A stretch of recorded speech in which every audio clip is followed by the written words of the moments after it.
More often than not, a person is put in prison when they are considered a danger to those around them. Within the prison walls, they are believed to be under the watchful eye of guards and incapable of causing repeatable damage to those around them. But what happens when this is not the case? What happens when being in prison does not prevent a prisoner from causing harm and killing others? The prisoners you will learn about in this video are considered some of the most dangerous that we know about. Welcome to the most dangerous prison inmates in the world. In the USA, the most notorious prison gang that is currently active and infamous for their violent ways is the Aryan Brotherhood, a white supremacist gang who are believed to have 10,000 members both inside and outside of prison. The gang is believed to make up less than 0.1% of the prison population, but is responsible for approximately 30% of murders throughout all prisons. They are also renowned for their organised crime activities, which include drug trafficking, extortion, and inmate prostitution. Although they have an apparent membership of 10,000, they are believed to only have 300 full members and just a handful of high-ranking members. The high-ranking members, which have been highlighted as dictating forces within this gang, include Tyler Bingham, Barry Mills, and Thomas Silverstein. Thomas Silverstein is regarded within the prison system as the most dangerous prisoner in America, having committed a supposed 4 murders, one of which was a guard named Klutz. He has been in solitary confinement since 1983. In an interview with BBC News, Ted Sellers, a former convict who met Silverstein during 25 years spent in prison, said he'd become a legend at Leavenworth Prison.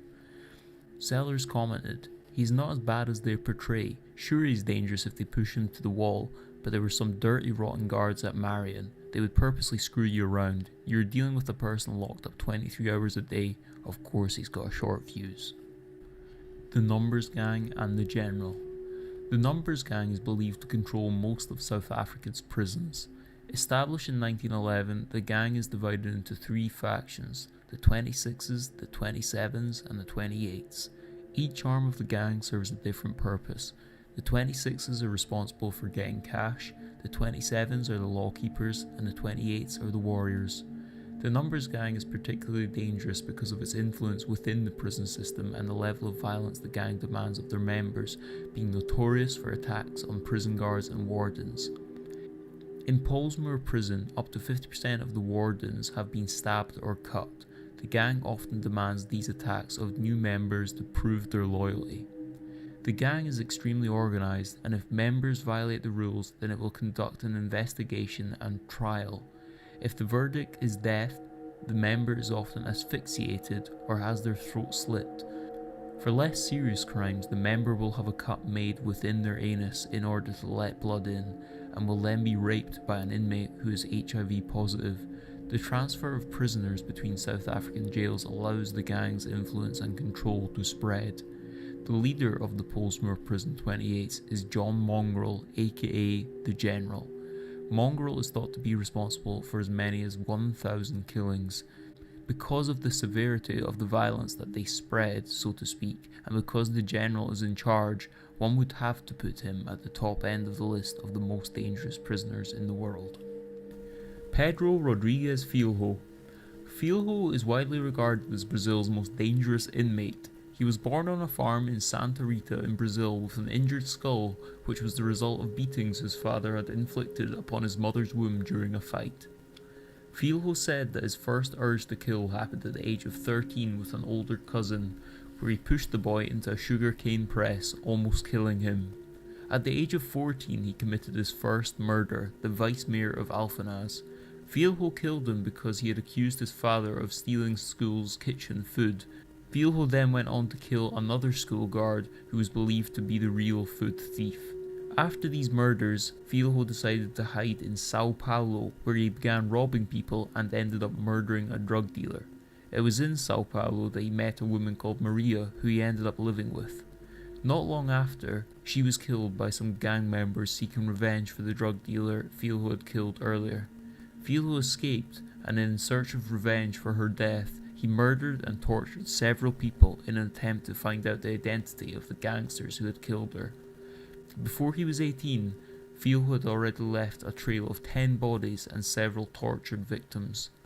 He then returned to his hometown and executed his own father at the local prison, after his father had butchered his mother with a machete. To get revenge, Fielho apparently killed his father, cut out a piece of his heart, chewed it, and then threw it away. Fielho was eventually arrested on May 24, 1973. He was sentenced to prison and killed at least 47 inmates while incarcerated. He later claimed a total of 100 victims. His total confirmed victims are 71, including his father. In 2003, he was sentenced to 128 years in prison, although the Brazilian law system prohibits anyone from spending more than 30 years behind bars. After 34 years in prison, he was released on April 24, 2007. Information from the Brazilian National Security Force Intel indicates that he went to Brazil's northeast. On September 15, 2011, local media from Santa Catarina published that Fielho had been arrested again in his home in the rural area where he worked as a housekeeper. According to a news channel, he would serve time for accusations of promoting a riot and false imprisonment. Besides the number of killings, Fielho became notorious in Brazil for promising the murder of other criminals such as Francisco Pereira, aka the Park Maniac, another serial killer. These are just some of the most dangerous inmates in the world. If you know of any others, drop a comment below to let other people know about them. Check out the description for more information on the people I have mentioned in this, and remember to subscribe. I do frequent giveaways, so I do reward my subscribers, and I will have more videos like this in the future to inform you guys about crazy, weird, or scary things in the world. Thanks for watching, and I'll see you all in the next one.